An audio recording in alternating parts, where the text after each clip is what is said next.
All right, so in this video, we want to talk about Cantos 21 through 24 and kind of think about some of the ideas that are happening throughout these four cantos. Kind of a different sort of feel to these, a lot less explanatory details and much more just sort of interactive and a lot more transitional details as we move on to the deeper parts of hell.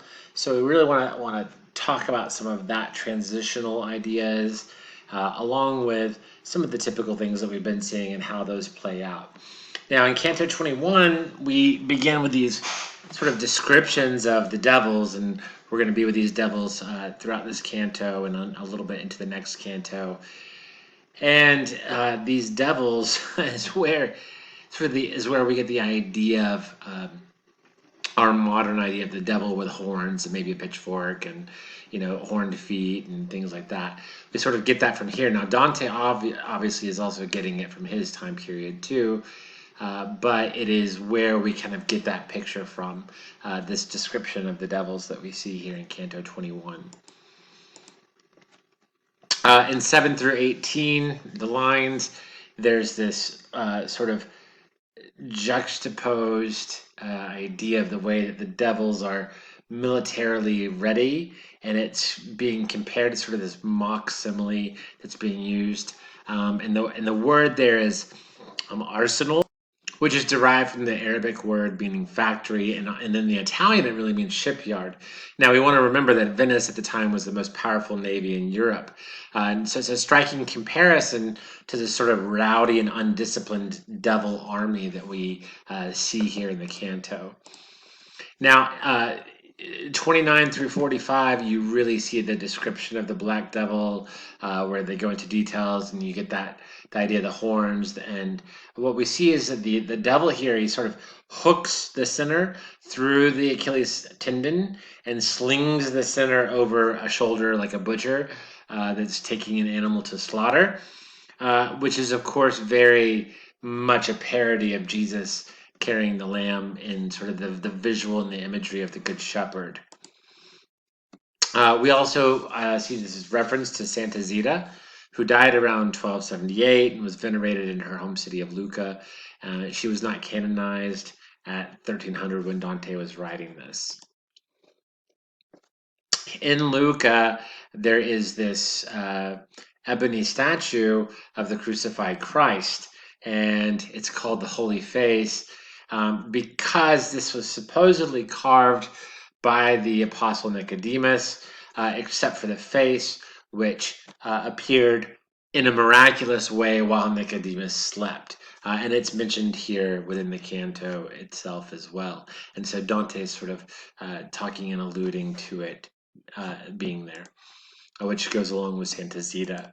Now, the devil's names, we see a lot of these different names. The evil claws is sort of the devil's group as a whole. But you see evil tail, evil dog, love notch, big pig, ruby face. There's, they're all their curly beard. Lots of these different sort of names for the devils. And people translate them literally. It's just a combination of just two different words, and a lot of them come from the miracle plays that were popular at the time. Dante would have just sort of taken the pastiche names that were already being used and go there. And then at the end of 21, you have this real humorous sort of thing as the devil's army sort of takes off and gets going in a military way. You have the trumpets and the drums that sort of call to arms and gets the army moving and sort of gives the army a sense of progression and development and motivation. And here, the military trumpet is just a devil's fart, and that signals their departure, and it's this sort of grotesque parody of military discipline. In Canto 22, it also starts with a beautiful mock simile, and it just juxtaposes sort of the noblest forms of warfare and their signals with the grotesquely debased and ineffectual military discipline of the devils, or the evil claws group. And so you have these knights compared to the devils at the beginning of 22. Cantos 21 through 20 or 24 really have a lot of the autobiographical things that we see about Dante. There's references to exile, there's references to sort of his ideas about clergy and working within the clergy and um, different people that were involved there. But one of the things that we see happening in Canto 22 is sort of Dante talking about his time as a soldier, and in here we have this reference to Eratosthenes, and Dante claims to have participated as sort of a mounted soldier um, in the Battle of Campaldino, and this is in Arentine territory. So there's also this mention of the dolphins, that's sort of dolphins, and there's this traditional idea that sort of the dolphins warn sailors of approaching storms. They'll sort of ride along with the ships. So what's really interesting is that in this canto, the devils and sinners are consistently compared to animals throughout. Dolphins, frogs, otter, boar, cat, mouse, bird, a dog snout, horses, the way the horses runs, ducks, falcons. There's this consistent sort of dehumanization that sinners and devils both sort of take on throughout the canto, this sort of primitive appeal. Then there's also the mention of Navarre, which was a small kingdom in the Pyrenees that was in the south of France, and then it was, of course, integrated into France in 1600. There's this mention of Ciampolo there, which just means Jean Paul, and that was a illegitimate son of sort of this spendthrift who committed suicide, and sort of his connection to Navarre at this point. Now, in Canto 23, we continue moving on, and there's this sort of uh, opening that creates a situation where we're looking at Franciscan friars, and they're sort of walking along this process, and you see their robes are heavy and they can't really move. And so the opening image is one that's very similar to the Franciscan friars. Now, Dante seems to be quite a bit um, against the ideas of the Franciscans, and we see this throughout. Um, we see this throughout the Inferno, and then, of course, in other parts of the Divine Comedy. He would have definitely labeled many of them heretics at points. So remember, the Franciscan sort of upshoot comes from Francis of Assisi, and that's sort of uh, the giving away of all riches, and sort of the promotion of being with the sick and being with the poor. I'm not sure what it was about the Franciscans that Dante just felt. Just maybe it was just an offshoot that wasn't um, accepted at the time period. Um, for Dante to want to allow it into the fold of Catholicism or Roman Catholicism. But we see that Dante definitely had some issues with it. Dante really stems along orthodoxy in most areas, though, and theologically, he sort of expands his ideas just a little bit. But either way, at the opening of this canto, you see the Franciscan friars that sort of they're going on their rounds in pairs, and the younger are following steps. The elders they have lowered eyes, and so that's the image that they get, is that of the Franciscan friars that these hypocrites are. So there's also this mention of Aesop here at the beginning, and Aesop is a fable. Everybody knows Aesop's fables, where it's animal stories that kind of come along with sort of a moral dimension to them. And here, there's a fable mentioned from Aesop, and it's about the frog and the mouse, and it's most widely circulated idea of the story. The frog offers to swim a mouse across a body of water, intending, of course, to drown the mouse because the mouse has asked him for help. The frog ties his leg to the mouse's, and when the frog tries to drown the mouse, that sort of struggle attracts a hawk, and that hawk seizes them. The frog's leg tied to the mouth of the mouse, tied to the mouse, makes escape impossible. Not possible, as it says here. Um, so the moral of this story really emphasizes that if you devise fraudulent things, they will return upon you. In fact, the actual line there is, a swindle must cover its maker with crap. Crap being a word that is the nice form of what it actually says. Virgil seems to parallel the mouse, who would be seeking help from the devils, and the devils would, of course, be the frogs. So hypocrites, they're sort of painted darkly, and there's other colors associated with them. Very similar to when we saw Geryon, and the idea of Geryon's colors of the tail being similar to uh, impersonating a sense and giving off a sense of fraud. Now, Hippocrates in Greek, it means to judge or one that gives an answer, but Dante seems to use a Latin common derivative of hypercrisis, which is above gold. The idea that on the surface it's shimmering, but inside it's really evil. So on the surface there's the good, but within inside is the fraudulent or the evil. All these hypocrites wear these cloaks, and they call it the laborious mantle.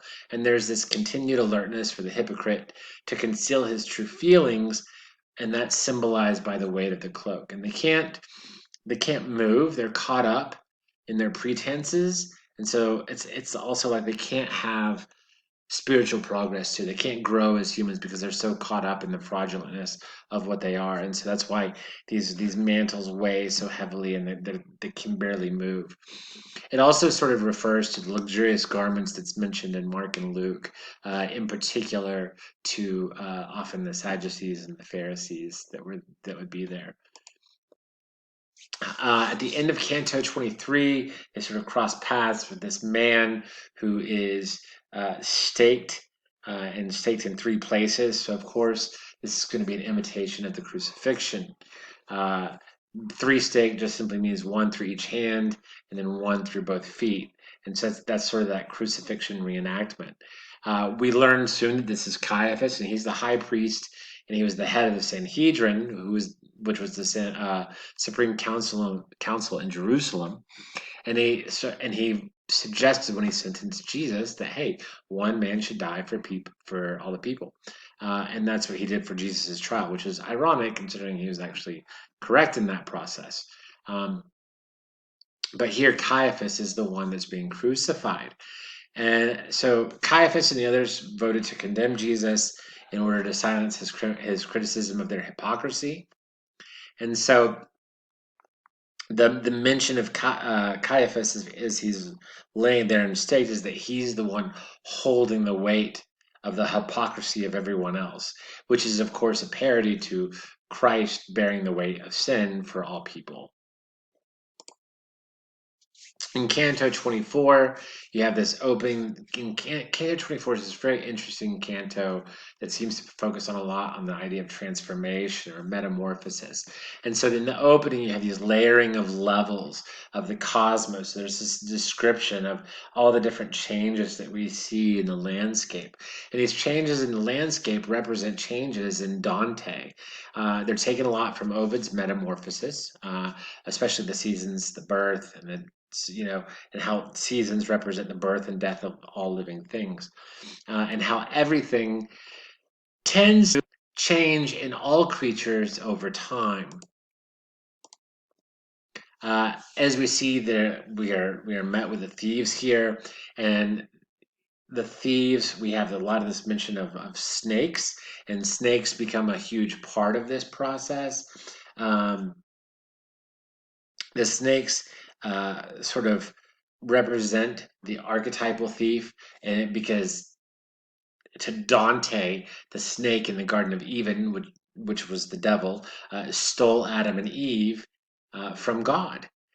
What's interesting here is that the thief's hands are bound by snakes as well, and there's this real sort of